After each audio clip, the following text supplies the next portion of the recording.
मरणासन्न लक्ष्मण की जान बचाने के लिए द्रोण पर्वत तक लांघकर संजीवनी लाने वाले संकट मोचन यानी हनुमान जी का अस्तित्व इस वक्त खासा संकट में है।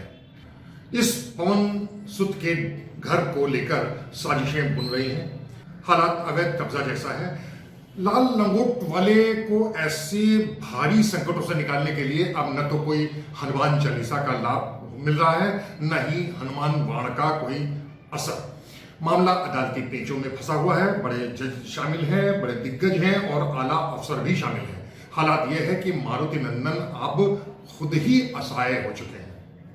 लखनऊ का संकट मोचन मंदिर सैकड़ों बरस से अवध में आस्थाओं का केंद्र रहा है।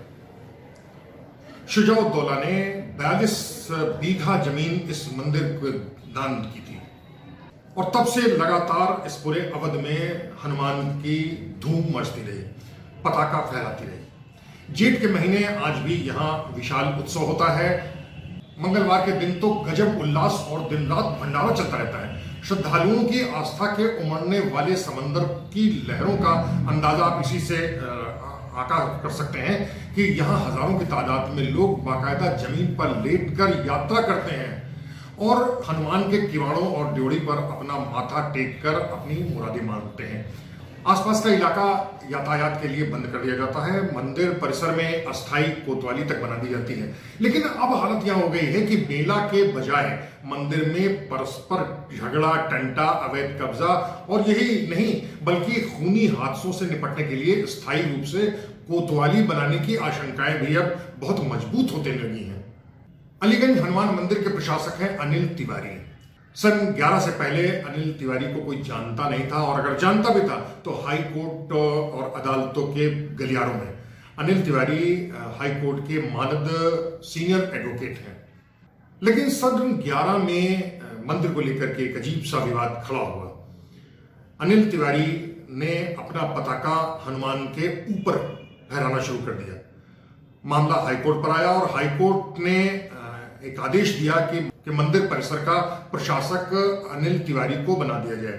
कोर्ट ने यह फैसला दिया कि यह अस्थायी व्यवस्था है जिसे कानून के हिसाब से जल्द निपटा दिया जाएगा। लेकिन अब 11 साल बाद आज भी सारे के सारे ट्रस्टी मंदिर पर बाकायदा कुंडली मारे बैठे हैं। इसके साथ ही मंदिर में विवादों का एक नया दौर शुरू हो गया है जिसमें घोटाले प्रमुखता उछलने लगे हैं। समिति का पुनर्गठन हुआ और कई लोग उसमें समिति में हटा दिए गए थे। कब्जा करने की नौबत यहां तक आ गई थी कि अनिल तिवारी ने मंदिर के ट्रस्ट को महज 5 लोगों तक सीमित कर दिया। इनमें हाई कोर्ट के एक पूर्व जज ओपी श्रीवास्तव, एक प्रभावशाली नौकरशाह जो सरकार में भी खासे मजबूत माने जाते हैं, नवनीत सहगल, और अनिल तिवारी के अलावा 2 और बड़े वकील भी उसमें शामिल किए गए। इन दोनों के नाम किसी से परिचय का मोहताज नहीं है।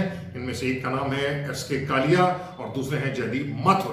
कहने की जरूरत नहीं है कि अनिल तिवारी समेत तीनों वकील हाईकोर्ट के मानद सीनियर एडवोकेट हैं और ये सारा झगड़ा अदालती और कानून और संविधान को धज्जी उड़ाते हुए हो रहा है। मंदिर की इस हालत पर एक व्यक्ति ने टिप्पणी की है कि जब जज, वकील और अफसर एक साथ गलबहियां करना शुरू कर देंगे तो न्याय तो इन्हीं की जेब में ही जाएगा। बात सही कही जा रही है।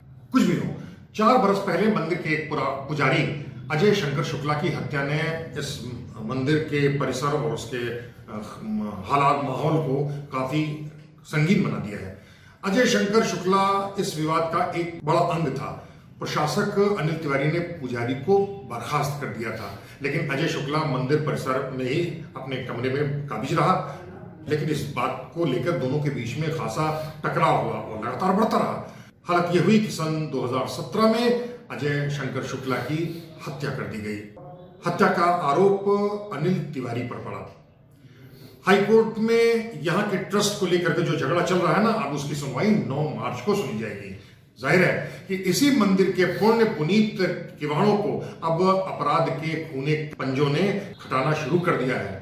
तो अगली बार फिर किसी दूसरे मसले पर, किसी दूसरे व्यक्तियों पर और किसी दूसरे माहौल पर हम फिर हाजिर होंगे। तब तक दौलती के लिए कुमार सोबीर को इजाजत दीजिए। आपसे गुजारिश सिर्फ इतनी है कि अगर आपको हमारा चैनल पसंद है उसे तो सब्सक्राइब कीजिए, उसे शेयर कीजिए, उसे लाइक कीजिए, ताकि लोगों को पता तो चल सके कि दौलती ऐसे लगाइए।